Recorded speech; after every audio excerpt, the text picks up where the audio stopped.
नमस्कार, पॉलिटिकल पंचायत देख रहे हैं आप। आपके साथ मैं हूं हिंगलाज दान। प्रधानमंत्री मोदी ने इस बार 370 का नारा दिया है। संसद में भी कहा और उसके बाद जम्मू कश्मीर का जब दौरा किया तब भी कहा कि बीजेपी सरकार ने धारा 370 अनुच्छेद 370 कश्मीर से हटाया है। मैं देश की जनता से आग्रह करता हूं कि बीजेपी को 370 प्लस किया जाए और जो एनडीए गठबंधन है उसको 400 से ज्यादा सीटें दी जाए, क्योंकि 400 से ज्यादा की सीटें भारत के राजनीतिक इतिहास में पंडित जवाहरलाल नेहरू भी पार नहीं कर पाए थे, इंदिरा गांधी भी पार नहीं कर पाई थी, अटल बिहारी वाजपेयी भी पार नहीं कर पाए थे।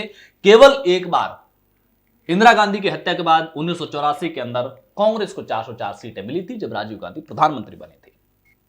लेकिन सवाल यह है कि बीजेपी के 370 पार के आंकड़े को और एनडीए के 400 पार पहुंचाने के लिए बीजेपी को कुछ राज्यों के अंदर क्लीन स्वीप करना पड़ेगा। जो स्विंग स्टेट होंगे जहां से बीजेपी 370 क्रॉस कर सकती है, क्योंकि जैसे गुजरात, जैसे राजस्थान, जैसे उत्तर प्रदेश, जैसे मध्य प्रदेश, ऐसे जो उत्तर भारत के राज्य हैं यहां तो ऑलरेडी 2014 और 2019 में बीजेपी ने क्लीन स्वीप किया था, तो यहां से तो बढ़ोतरी की संभावनाएं है नहीं। तो फिर वो कौन से राज्य हो सकते हैं जहां से बीजेपी बढ़ोतरी कर सकती है? और इसमें 5 राज्यों के नाम ऐसे हैं जहां पर बीजेपी इस बार स्विंग कर सकती है रिजल्ट को पूरी तरह से। इन 5 राज्यों में पश्चिम बंगाल है, इन 5 राज्यों के अंदर तेलंगाना है, तमिलनाडु है, उड़ीसा है और केरल है। भला इन 5 राज्यों में ऐसी संभावनाएं क्यों पनप रही है? वो कौन सी वजह है जो 2019 के रिजल्ट से इतर इस बार परिणाम दे सकती है? सबसे पहले बात करेंगे उड़ीसा की। एक एक दो समीकरण हर स्टेट से समझते हैं। उड़ीसा में नवीन पटनायक लंबे समय से वहां पर सीएम है और नवीन पटनायक की पॉलिटिक्स कुछ ऐसी है कि स्टेट में देखूंगा मुझे किसी से लड़ना नहीं है।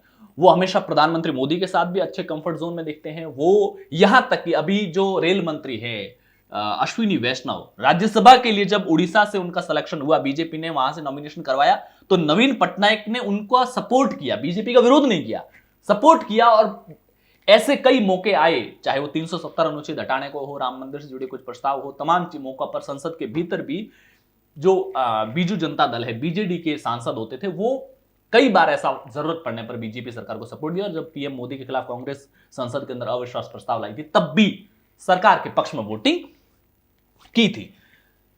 लेकिन उनके सपोर्टर्स में यह मैसेज है कि नवीन पटनायक का यह आखिरी इलेक्शन और लिहाजा एक पब्लिक में मूव करने वाला मूड इस बार वहां पर जो सर्वे एजेंसी लगातार अलग अलग सर्वे एजेंसी वहां पर सर्वे कर रही है, वहां जो लोकल में जो पत्रकार घूम रहे हैं उनके अगर अपन सोशल मीडिया पर लिखे जाने वाले ओपिनियंस को देखते हैं तो ऐसा नजर आता है कि वहां की पब्लिक इस बार ये मानकर चल रही है कि ये नवीन पटनायक का आखिरी इलेक्शन और उनके पास कोई अपना उत्तराधिकारी है नहीं। हालांकि उन्होंने पहले एक प्रशासनिक अधिकारी थे, उनको इस्तीफा दिलवा करके राजनीति ज्वाइन करवाई थी, लेकिन वो मूल रूप से तमिलनाडु के हैं, लिहाजा वो उड़ीसा के अंदर पार्टी की पॉलिटिक्स का उत्तराधिकारी नहीं बन सकते, केवल और केवल नवीन पटनायक के सहयोगी बन सकते थे और वो बने। 2 भांजे जरूर है नवीन पटनायक के जिसको लेकर के ऐसी चर्चाएं हैं कि वो उनको अपना उत्तराधिकारी बनाना चाहते हैं, लेकिन वो अभी भी पॉलिटिक्स से दूर है। जबकि ये जनता में मैसेज बहुत क्लियर हो चुका है कि नवीन पटनायक का ये आखिरी इलेक्शन है, इसके बावजूद अभी तक इस बात को लेकर क्लियरिटी नहीं आई है। और कई एजेंसियों के सर्वे से यह चीजें सामने आई है कि उड़ीसा के अंदर जो स्कीम्स है, देखो नवीन पटनायक की योजनाएं बहुत अच्छी है, पब्लिक वेलफेयर में उन्होंने बहुत अच्छा काम किया है, लिहाजा वो लंबे समय से वहां तक सीएम है। लेकिन एक समय के साथ में जब कोई लगातार सत्ता में रहता है तो एक जड़ता आ जाती है किसी भी व्यक्ति के आइडियाज में और किसी भी सिस्टम की कार्यशैली में एक जड़ता आ जाती है और उसका असर उड़ीसा के अंदर देखने को मिल रहा है। ऐसा कहा जाता है कि स्कीम्स के लेवल पर सेंट्रल गवर्नमेंट की हो या स्टेट, इन दोनों को कंपेयर किया जाए तो स्टेट की स्कीम्स करप्शन और लेट लतीफी की शिकार ज्यादा है, उसका ग्राउंड पर इफेक्ट कम है। जबकि सेंट्रल गवर्नमेंट लगातार साइलेंटली अपनी योजनाओं को वहां पर इंप्लीमेंट कर रही है, वहां के लाभार्थियों का आंकड़े पब्लिक के सामने ला रही है, लाभार्थियों से पीएम खुद संवाद कर रहे हैं और पिछले कुछ समय में बहुत सारे पीएम ने दौरे किए थे। और ये वो तमाम वजह जिससे उड़ीसा इस बार कम से कम, हालांकि लोकसभा के साथ साथ वहां के विधानसभा के चुनाव भी है, स्टेट के इलेक्शन भी लोकसभा के साथ ही है, हो सकता है कि स्टेट में एक बार फिर से बीजेडी सत्ता में आ जाए, लेकिन लोकसभा इलेक्शन में बड़ा स्विंग इस बार वहां पर देखने को मिल सकता है क्योंकि ये वो तमाम फैक्टर्स थे। इसके बाद में दूसरे स्टेट के तौर पर आता है पश्चिम बंगाल। पश्चिम बंगाल में ममता बनर्जी को 2019 के इलेक्शन के अंदर भी बीजेपी ने अच्छी टक्कर दी थी, जब वो वहां पर 1.5 दर्जन से ज्यादा सीटें जीतने में कामयाब रही थी।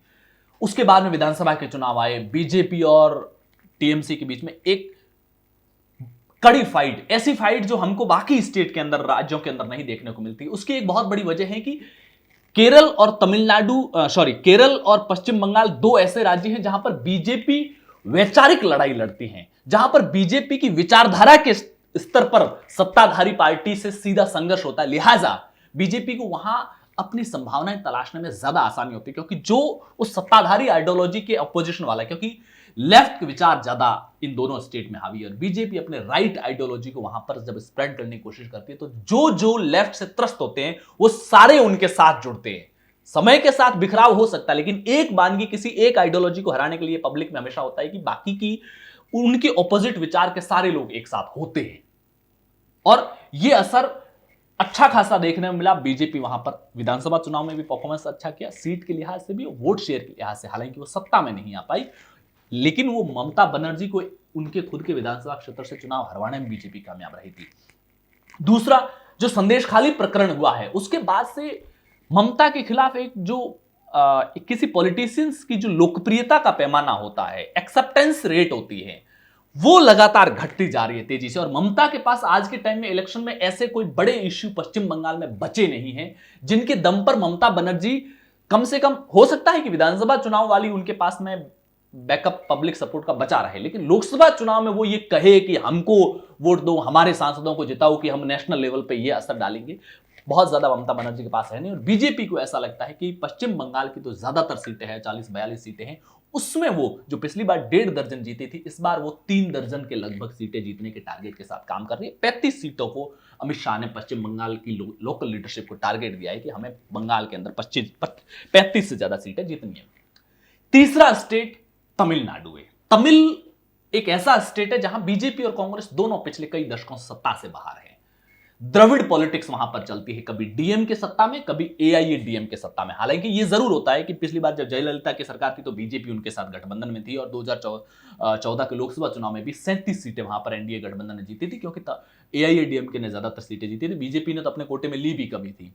अभी जब डीएमके की सरकार है तो कांग्रेस वहां पर गठबंधन में है। बीजेपी और कांग्रेस गठबंधन के हिस्सा रहे हैं, कभी बाहर से सपोर्ट, कभी अंदर से सपोर्ट, लेकिन तमिलनाडु में लंबे समय से द्रविड़ पॉलिटिक्स। तमिलनाडु एक दक्षिणी भारत के तमाम राज्यों का एकमात्र ऐसा स्टेट है जहां बीजेपी के पास कोई लीडर मिला है। बीजेपी को अन्नामलाई की जो लोकप्रियता तमिलनाडु के अंदर लगातार बढ़ रही है, वो एक ऐसी लोकप्रियता के शिखर पर लगातार आगे बढ़ते जा रहे हैं जैसी लोकप्रियता उत्तर प्रदेश के अंदर योगी आदित्यनाथ की है। एक ऐसी लोकप्रियता जहां पर फायर ब्रांड नेता की कह सकते हो, जब उनकी रैलियां निकलती है अन्नामलाई के, जब आप उनके खुद के सोशल मीडिया अकाउंट्स पर जाकर देखेंगे तो उनकी रैलियों में जो भीड़ उमड़ रही है वो किसी भी स्टेट के अंदर बीजेपी के किसी स्टेट प्रेसिडेंट या फिर सीएम फेस के साथ वैसी भीड़ नहीं जुटती है।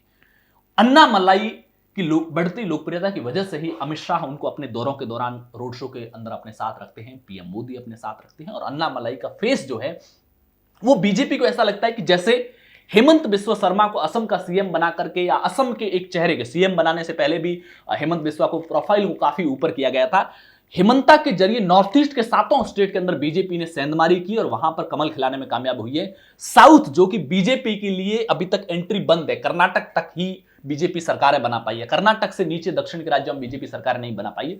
तो कर्नाटक के बाद तमिलनाडु आता है और बीजेपी को ऐसा लगता है कि अन्नामलाई ही वो हमारा वॉरियर है, वो हमारा योद्धा है जो दक्षिण के द्वार को तोड़ सकता है, दक्षिण के किले को भेज सकता है और उस साम्राज्य के अंदर बीजेपी की एंट्री करवा सकता है। तो तमिलनाडु के अंदर बीजेपी और तमिलनाडु के अंदर एआईडीएमके के साथ अगर ढंग से अलायंस हो जाता है इलेक्शन से पहले और सीट शेयरिंग को लेकर के फाइनल बातचीत हो जाती है, तो इस बार तमिलनाडु बीजेपी के लिए स्विंग स्टेट हो सकता है 2019, क्योंकि 2019 के अंदर तमिलनाडु बीजेपी के पास में एक भी सीट नहीं है। एआईडीएमके के पास 2 सीटें जरूर, क्योंकि ज्यादातर सीटें वहां पर डीएमके ने जीती हैं और वहां पर 40 सीटें हैं, 40 के करीब सीटें हैं, लिहाजा संभावनाएं भी बहुत बड़ी हैं जब आपके पास में करीब करीब 3.25 दर्जन के लगभग सीटें होती हो। तमिलनाडु के बाद अगला जो स्टेट है जिनमें संभावना बीजेपी को नजर आ रही है उसमें एक तो केरल है। केरल जहां पर विचारधारा के आधार पर बीजेपी की बहुत बड़ी लड़ाई है। और केरल के अगर अपन सीट शेयरिंग की बात करेंगे तो केरल के अंदर लोकसभा की टोटल 20 सीटें, इसमें से कांग्रेस के पास 15 है और बाकी जो कांग्रेस के अलायंस है, चाहे वो मुस्लिम लीग हो, चाहे वो सीपीआईएम हो, तमाम इनके पास में है। बीजेपी के पास वहां पर कोई सीट नहीं। हालांकि 2014 के अंदर एक सीट बीजेपी ने यहां पर जरूर जीती थी। तो बीजेपी की इस बार केरल के अंदर संभावनाएं नजर आ रही, क्योंकि बीजेपी के पास सीटें आज की तारीख में केरल में बीजेपी के पास न तो लोकसभा की सीट है, न ही विधानसभा की कोई सीट है।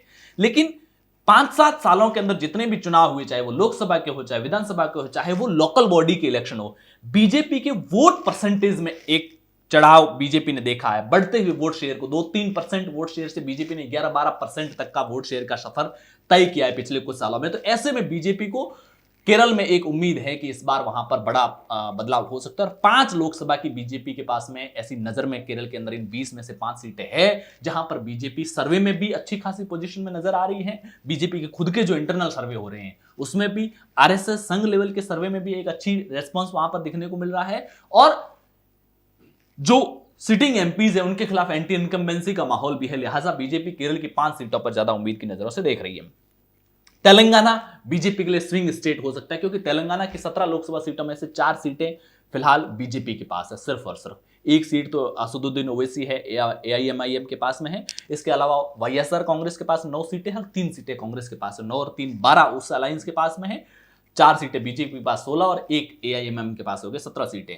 तो तेलंगाना के अंदर बीजेपी इस बार और संभावनाएं देख रही है। टी राजा प्रकरण के बाद में जिस तरह से उन्होंने बयान दिया था, पार्टी से निष्कासित किया था और उसके बाद में वापस पार्टी ज्वाइनिंग करवाई है, तो एक कार्यकर्ताओं में, एक पार्टी काडर के अंदर, एक जो उस थॉट प्रोसेस से बिलोंग करने वाले लोगों के अंदर एक मैसेजिंग का काम किया गया है कि क्योंकि साउथ के स्टेट्स, जिसमें से विशेष तौर से केरल की बात करूंगा, सीमावर्ती एरिया, विशेष तौर से हम बात करेंगे पश्चिम बंगाल की, ये वो स्टेट है जहां बीजेपी के लिए विचारधारा के लेवल पर लड़ाई है। और बीजेपी ने कामयाबी सबसे ज्यादा वहीं हासिल की है जहां आइडियोलॉजी के लेवल पर फाइट हो। पहले जब तक राम मंदिर नहीं बना था, जब 370 नहीं हटा था, तो जो उत्तर भारत के राज्य थे यहां पर कांग्रेस के साथ बीजेपी के पास में एक प्लस पॉइंट सबसे बड़ा था, जिसके आधार पर उसने बड़ी कामयाबी हासिल की। बाकी कैंपेन के हिस्से कुछ भी हो सकते हैं, पोस्टरों में नाम कुछ भी हो सकता है, लेकिन एक बहुत बड़ा जो सपोर्ट था वो विचारधारा के स्तर पर सपोर्ट था। और उस विचारधारा का रूट था वो राम था, वो रूट कश्मीर था। और उस विचारधारा के रूट में कहीं ना कहीं तुष्टीकरण एक बहुत बड़ा शब्द था, जिसकी वजह से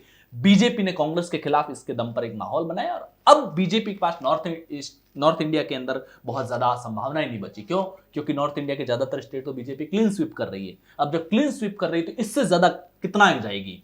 तो साउथ के ये वो 5 स्टेट है जहां पर बीजेपी के पास में अच्छी खासी संभावना इस बार है। और बीजेपी इन स्टेट को स्विंग स्टेट मान रही है, जिसके दम पर उसको लगता है कि बीजेपी 370 के पार जाएगी। और एनडीए 400 प्लस का नारा पीएम मोदी ने दिया है और उस नारे को इंप्लीमेंट करने के लिए अमित शाह लग गए हैं। आपकी क्या कुछ राय है? आप जिस क्षेत्र से हैं, वीडियो देख रहे हैं, आपके इलाके में बीजेपी इस बार किस स्थिति में है?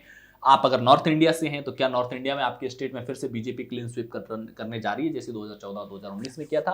पॉलिटिकल पंचायत पर पहली बार आए हैं तो सब्सक्राइब जरूर कीजिए, ये वीडियो लाइक जरूर कीजिए। मिलेंगे अगले किसी वीडियो में लोकसभा चुनाव को लेकर इसी तरह के किसी विश्लेषण के साथ में। तब तक के लिए नमस्कार।